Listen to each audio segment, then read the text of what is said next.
जय भीम. गुरुवार दिनांक 30 ऑक्टोबर 2025. सम्राट वाचनमध्ये हा पहिला लेख आहे. लेखाचं शीर्षक आहे बौद्ध असूनही महार का लिहावे लागत आहे. त्याचे लेखक आहेत जितेंद्र पी गायकवाड. बौद्धांच्या आरक्षणाचा आणि जनगणनेचा प्रश्न उपस्थित होतो तेव्हा विविध प्रकारचे मत व्यक्त केले जाते. बौद्ध धम्म स्वीकारल्यामुळे आता महार लिहिणार नाही असा स्वाभिमानी बाणा असलेला एक मोठा समूह म्हणजे वर्ग आहे. पण दुसरा पण असा एक समूह म्हणजे वर्ग महार लिहा, मांग लिहा, चर्मकार लिहा असा सल्ला देणारा देखील वर्ग आहे. 14 ऑक्टोबर 1956 रोजी डॉक्टर बाबासाहेब आंबेडकरांनी हिंदू धर्म व जात महार यांना सोडून दिले आहे. महार मांग नावात काय आहे, त्याला उकिरड्यावरची सुद्धा किंमत नाही असे कुर्डवाडी येथील डॉक्टर बाबासाहेब आंबेडकर म्हणतात. एवढेच काय तर मृत आहार खाण्यावरून महार नाव पडले ही बाब डॉक्टर बाबासाहेब आंबेडकर अधोरेखित करतात. कंसामध्ये संदर्भ डॉक्टर बाबासाहेब आंबेडकर लेखन व भाषण खंड 17 कंसामध्ये 2 कंस बंद पृष्ठ क्रमांक 137 कंस बंद. आता जनगणना आली की अनुसूचित जातीची लोकसंख्या अधिक संख्येने नमूद करणे आवश्यक आहे. म्हणून धर्म बौद्ध व जात महार लिहावे लागेल. बौद्धांना अनुसूचित जातीच्या सवलतीसाठी महार लिहिण्याची नामुष्की टाळता येऊ शकली असती, परंतु आमच्या अनेक विद्वान लोकांना अनुसूचित जाती म्हणजे काय, अनुसूचित जाती कशाला म्हणतात हे समजत नाही. अनुसूचित जातीमधून धर्मांतरित बौद्ध ही जात नाही आणि धर्मही नाही, तर तो एक स्वतंत्र समूह आहे जो पूर्व आश्रमीचा महार जातीतून निर्माण झाला आणि तो आजही सामाजिकदृष्ट्या शैक्षणिकदृष्ट्या मागास आहे, ज्याचे सरकारी नोकरीत प्रमाण कमी आहे. अनुसूचित जाती म्हणजे फक्त जात नाही तर एखाद्या जातीचा समूह किंवा ग्रुप सुद्धा अनुसूचित जाती मध्ये मोडतो. हे संविधान अनुसूचित जाती अनुच्छेद 366 कंसामध्ये 24 वरून स्पष्ट होते. अनुसूचित जातीमधून धर्मांतरित बौद्ध हा समूह ग्रुप अनुसूचित जाती महारमधून धर्मांतरामुळे निर्माण झाला आहे हे वास्तव आहे. त्यामुळे तो अनुसूचित जातीच्या अनुसूचित सूचीबद्ध केला तर ती जात होणार नाही, तर व्याख्येप्रमाणे समूह ग्रुप होईल. पण या महत्त्वपूर्ण विषयाचा अध्ययन न करता व मागणीला विरोध करणे किंवा चूप बसणे आणि महार लिहा, महार लिहावे असं सततपणे सांगणे सुरू आहे. बौद्ध म्हणजे अनुसूचित जातीतून धर्मांतरित समूह एससीच्या अनुसूचित आल्याशिवाय महार लिहिणे थांबू शकत नाही हे वास्तव आहे. पत्रक काढून आणि सभा घेऊन महार लिहा म्हणून सांगावे, पण यात सुधारणा करण्यात मात्र पुढाकार घेत नाहीत. कायद्यात सुधारणा करून घेता येते याचा स्वविश्वास नाही. महाराष्ट्र सरकारने 1960 पासून बौद्धांना बौद्ध म्हणून अनुसूचित जातीचे आरक्षण लागू केले. तसेच केंद्र सरकार सुद्धा देऊ शकते, परंतु महाराष्ट्र सरकारने तशी मागणी केली पाहिजे. अनुसूचित जातीच्या अनुसूचित सूचीबद्ध करणे हे काम संविधान अनुच्छेद 341 नुसार केंद्र सरकारच्या अधिकारात क्षेत्रात आहे. राज्याच्या अनुसूचित केंद्र सरकारने सूचीबद्ध करायचा आहे असे राज्य सरकारने शिफारस रूपी प्रस्ताव केंद्र सरकारला दिला पाहिजे असा नियम आहे.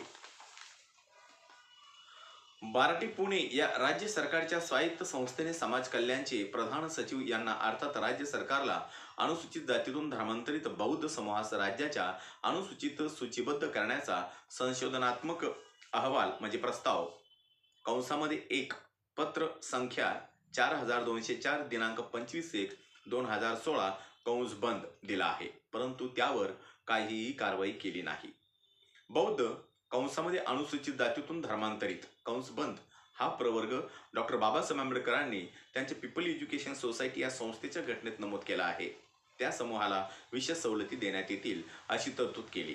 हे नामभिधान आमचे नाही, तर आपल्या उद्धारकर्त्याने निर्माण केले आहे. पंजाब राज्याच्या अनुसूचित जाती आदी धर्म रामदासी कबीरपंथी आहेत. हे मूळचे चर्मकार आहेत.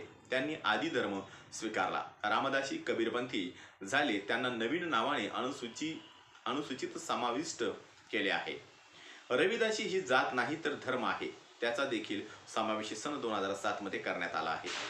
विशेष म्हणजे सन 1990 पर्यंत बौद्ध म्हणजे एससी मधून धर्मांतर झालेले हा समूह शेड्यूल कास्ट अनकव्हर्ट टू बुद्धिस्ट या नावाने महाराष्ट्र राज्याच्या ओबीसीच्या अनुसूचित अनुसूचित 161 क्रमांकवर सूचीबद्ध होतो.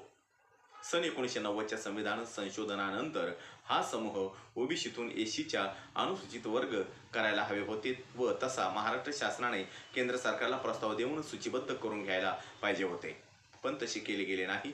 सरळ ह्या समूहास वगळण्यात आले. आज हा समूह कोणत्याच प्रवर्गात सूचीबद्ध नाही. ओबीसी मध्ये ख्रिश्चन अनुसूचित जाती मधून धर्मांतरित असा वर्ग आहे. त्याचप्रमाणे बौद्ध अनुसूचित जाती मधून धर्मांतरित हा समूह सुद्धा समाविष्ट केला जाऊ शकतो, परंतु तशी मागणी केली जात नाही.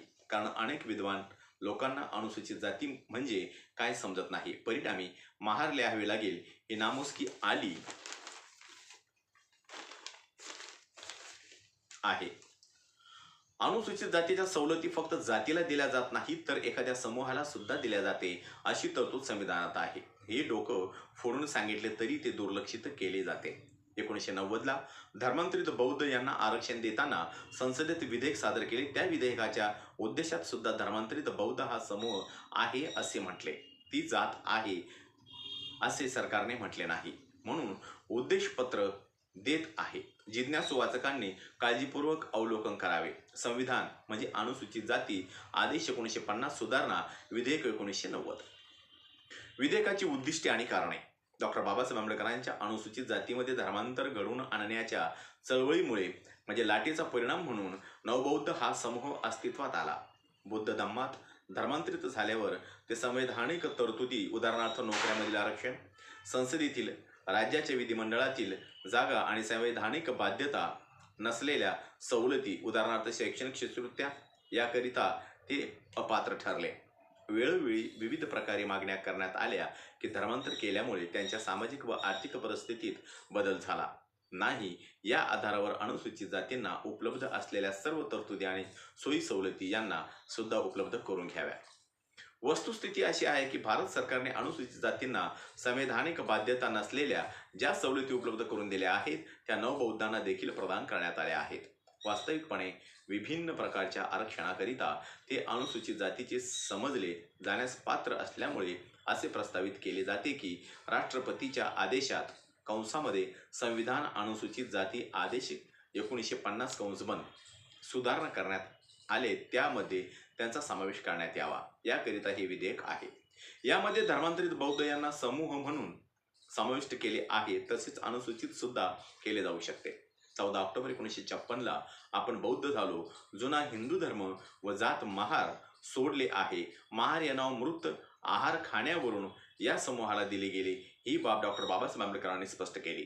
डॉक्टर बाबासाहेब आंबेडकर लेखन व भाषण खंड क्रमांक 17 कंसामध्ये 2 कंसबंद पृष्ठ क्रमांक 137. कुर्डुवाडी सोलापूर येथील भाषणात डॉक्टर बाबासाहेब आंबेडकर म्हणतात, महार मांग नावात काय आहे, त्याला उकिरड्यावरची सुद्धा किंमत नाही. डॉक्टर बाबासाहेब आंबेडकरांनी स्वसन्मान चळवळ केली. धर्मांतर हा त्याचा भाग होता. त्यामुळे बौद्ध समूहाला महार न लिहिता सरकारने आरक्षण दिले पाहिजे. त्यासाठी अनुसूचित समाविष्ट केले पाहिजे. ही चळवळ न करता महार लिहा, चर्मकार लिहा सांगून वळवळ केली गेली. शेवटी जनगणना येऊन ठेपली आणि नामुष्की येणार आहे आणि धर्म बौद्ध व जात महार लिहिणे हाच प्रकार करावा लागणार, कारण बौद्ध अनुसूचित जातीतून धर्मांतरित हा प्रवर्ग अनुसूचित दाखल केलेला नाही. त्या ठिकाणी माझा हा व्हिडिओ संपलेला आहे. माझा प्रत्येक व्हिडिओ बघण्यासाठी माझ्या प्रत्येक व्हिडिओ लाईक करा, शेअर करा, सबस्क्राईब करा आणि बेल आयकॉनवर क्लिक करा. जय भीम, जय भारत, जय बुद्ध.